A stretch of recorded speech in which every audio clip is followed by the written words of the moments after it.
봤으면 더더욱 좋아요 눌러주시고 큰 부자 되시기를 바라겠습니다. 자, 삼성전자와 SK하이닉스가 우리나라의 정말 최고의 주식이었죠. 자, 어제까지만 해도 그랬는데 그리고 우리나라 증시의 이 지수를 아주 강력하게 끌어올린 대표 주자였죠. 자, 충분히 그럴 만한 자격이 있는 환경이었습니다. 근데 1차 랠리가 오늘부로 이제 끝이 났습니다. 끝이 났다 이렇게 좀 보시면 되고, 쉽게 그냥 좀 조정을 하다가 다시 또 날라가겠지, 요렇게 좀 될 만한 환경이면 좀 버텨내면 됩니다. 그냥 버티면 되는데, 자, 지금 공매와 외국인들이 공격을 상당히 거세게 앞으로 좀 오랫동안 진행을 할 환경이 지금 다시 만들어져 있죠. 하루아침에 환경이 크게 바뀌었습니다. 일단은 지금 이 삼성전자, SK하이닉스 같은 경우에는 엄청난 랠리를 펼친 위에 있죠. 자, 일단은 피하는 게 좋습니다. 일단은 피신을 하고 기회를 다시 보는 게 좋다. 반도체 현황이 나쁘지 않습니다. 나쁘지 않은데 지금 상황에서는 차라리 반도체를 계속 뭐 하겠다라고 하면은 매도를 했다가 현금을 들고 있는 상태에서 조정이 어느 정도 좀 많이 진행이 되고 나면 기간 조정이든 가격 조정이든 꽤 크게 오랫동안 진행이 될 가능성이 좀 있어 보입니다. 제가 보기에. 그러면 매도했다가 기회 보고 다시 들어가면 주식 수를 좀 많이 늘리는 그런 효과를 보일 수 있을 거다라고 봅니다. 왜 그런지 좀 보겠습니다. 함께 하실 분들은 010-2188-23으로 문의 주시기 바랍니다. 자, 일단 지금 계속 달렸던 이유는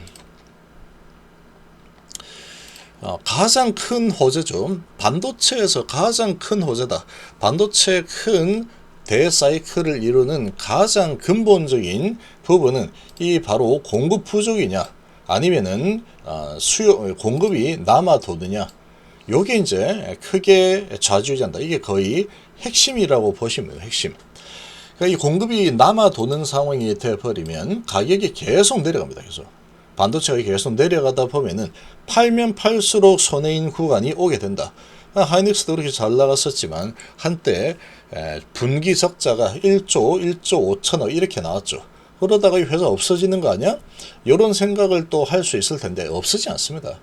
어느 정도 이제 공급이 남아도는 상황이 되면은 그게 해소가 되려면 시간이 좀 걸립니다. 이게 한 1년 2년 이렇게 쭉 걸리면 다시 이제 줄이겠죠, 공급을. 그러면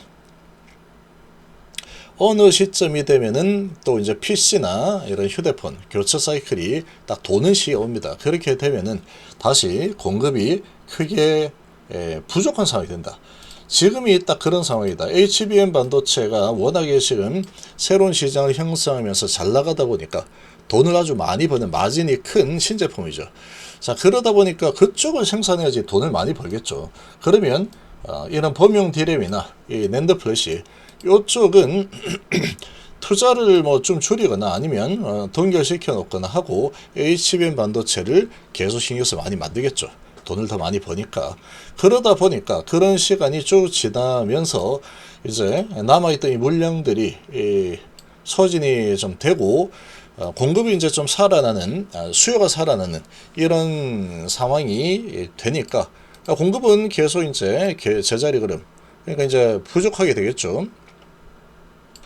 그래서 지금 이 범용 디램이 가격이 크게 오르고 낸드 플래시가 크게 오르는 그런 상황이 되었습니다. 자, 이렇게 되다 보니 이제 내년도에 범용 디램 낸드 가격 인상이 전망된다. 지금도 좀 많이 올랐습니다. 올라선 상태고, 그리고 내년도에 이제 올리면 수익이 어마어마하게 지겠죠. 뭐 수출 물량이 뭐 워낙에 크기 때문에 조금만 올라도 수익이 어마어마하게 크게 성장하게 됩니다. 그러니까 HBM 편중된 생산 능력 확대, 디램이나 낸드 플래시는 생산을 확대할 바에 요거 확대한 게 낫죠.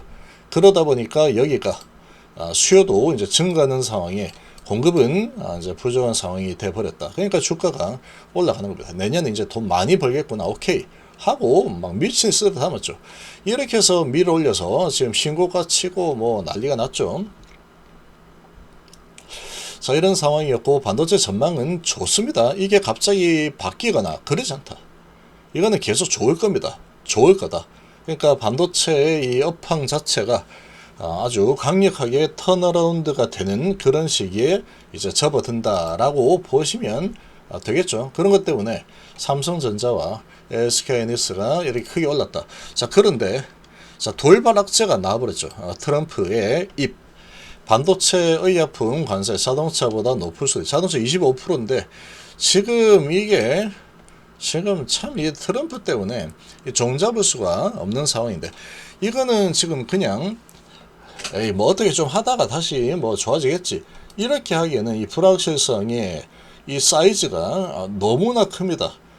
지금 트럼프가 이렇게 이야기를 했다 그러면 이게 이렇게 했다가 아니야 안 할게 이렇게도 할 수 있습니다.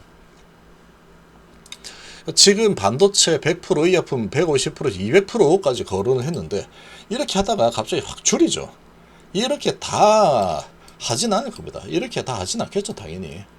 지난달에 반도체 100% 부과할 거다 이렇게 했는데 이게 트럼프의 협상 방식입니다. 협상 방식이다. 이게 최종적으로 몇 프로가 될지는 모릅니다. 모르는 상황인데 이 트럼프가 워낙에 이런 걸 잘하기 때문에 이 투자자들도 알 겁니다. 이거는 뻥이다라는 걸 알 텐데 문제는 일단은 관세를 크게 부과를 하겠다라는 의지는 확실하다라는 게 보이고 있죠. 근데 이게 25%가 될지 자동차 25%니까 아니면 30%가 될지 이거를 알 수 없는 상황이다. 이런 지금 불확실성이 큰 불확실성이 나왔죠. 이 불확실성은 당장에 실적을 크게 깎아 먹어버리는 반도체가 이제 호황이 이제 시작이 됐는데 그걸 갖다가 미국에서 다 관세로 가져가 버리겠다. 이런 상황이다 보니까 이거 이렇게 좋은 지금 물이 들어왔는데 이 상황을 다시 이제 어떻게 또 뺏기는 그런 상황이 또 돼 버리겠죠. 그러니까 이 기업의 실적을 이제 크게 가져가서 기업가치 높이려고 하고 있는 이런 분위기에서 갑자기 그냥 돈 내놔 이런 식으로 돼 버렸다. 그러다 보니까 이런 부분을 얻어맞았기 때문에 지금 어마어마한 랠리를 펼친 이 위치에서 저런 지금 이 작은 게 아닙니다. 아주 큰 걸 맞았다 지금. 근데 저게 실현될지 안 될지도 모릅니다. 근데 언제 몇 프로 될지도 모른다. 이런 불확실성이 있다라는 거죠. 근데 확실하게 관세를 먹어서 이 수익이 크게 증가하는 부분이 상쇄되는 것은 거의 확실하죠. 그러다 보니까 그다음 많이 올랐으니까 차익 실현 물량 좀 쏟아내자. 그리고 공매도가 엄청나게 나올 겁니다. 아마. 공매도가 엄청나게 나올 거고 공매도와 그리고 지금 이런 이 랠리를 펼쳐서 높게 올라간 이런 위치에서 큰 불확실성이 나온 상황이다 보니까 공급 부족에 대한 이 부분을 상쇄시키는 악재가 나왔다. 이렇게 되겠죠. 그러면 좀 달래가면서 계속 공매도를 칠 가능성이 높습니다. 그러면 파동을 태워버리겠죠. 여기서 파동을 태우거나 아니면 기간 조정을 쭉 가져가거나 이렇게 전개될 가능성이 아주 높습니다. 이 불확실성이 어느 정도 해소가 될 때까지는 이렇게 많이 올라있는 위치에서 얻어맞았기 때문에 계속 이 하락의 압박을 많이 받을 거다. 그리고 이제 이 공매도는 계속해서 이제 이렇게 좀 흔들어대면서 공매도를 계속 쌓아 올리겠죠. 당분간은 일단은 지금 초기죠. 바로 오늘 나온 상태니까 이 초기에 일단은 빠진 상태에서 좀 지켜보는 게 좋습니다. 그리고 안정이 되는구나 라고 하면은 다시 들어가거나 하는 게 유리하다라고 봅니다. 지금 워낙에 큰 불확실성이 생겼는데 단기에 이 불확실성이 해소될 가능성이 거의 없죠. 그래서 트럼프가 이제 언제쯤 해가지고 뭐 관세 100%는 사실 뻥이었어. 그리고 그래도 이제 그러면 뭐 한 25%가 자동차니까 한 30% 정도면 어때? 뭐 이런 식으로 이제 하는 게 뭐 나오지 않을까 싶은데 그게 언제 나올지 모르죠. 그 사이에 아주 답답한 불확실성이 계속 있는 상황이 된다. 그러니까 지금 이 상황에서 많이 올라 있습니다. 많이 올라 있는 상태에서 자, 첫 번째 이런 어택을 받았을 때 일단은 매도하고 지켜보는 게 정석입니다. 정석이다. 이렇게 많이 올라온 상태에서 이제 흘러내리는 흐름이 나오면 어디까지 얘들이 흘러내리는 이런 이 짓누르기를 할지는 알 수가 없는 거죠. 그러니까 이런 부분을 좀 위험을 회피를 해버리는 게 초창기에 해버리는 게 좋습니다. 지금 뭐 이렇게 많이 오른 상태에서 뭐 3% 내렸는데 이거 아까워가지고 나는 아니 몰라 계속 갈 것 같아. 그러고 하기보다는 그러고 가주면 다행인데 지금 이 악재 사이즈 자체가 제가 보기에는 좀 심각합니다. 좀 심각하다. 그리고 주가의 위치가 여기 있는 상태에서는 더더욱이 더 많이 심각하다. 아마도 이 메이저들은 공매도와 차익 실현 물량들로 계속해서 공격을 할 가능성이 아주 높아진 상황이다. 이렇게 봅니다. 반도체 랠리는 이제 좀 일단락이 될 거다. 이렇게 좀 보시고 리스크 관리를 좀 하는 게 좋아 보입니다.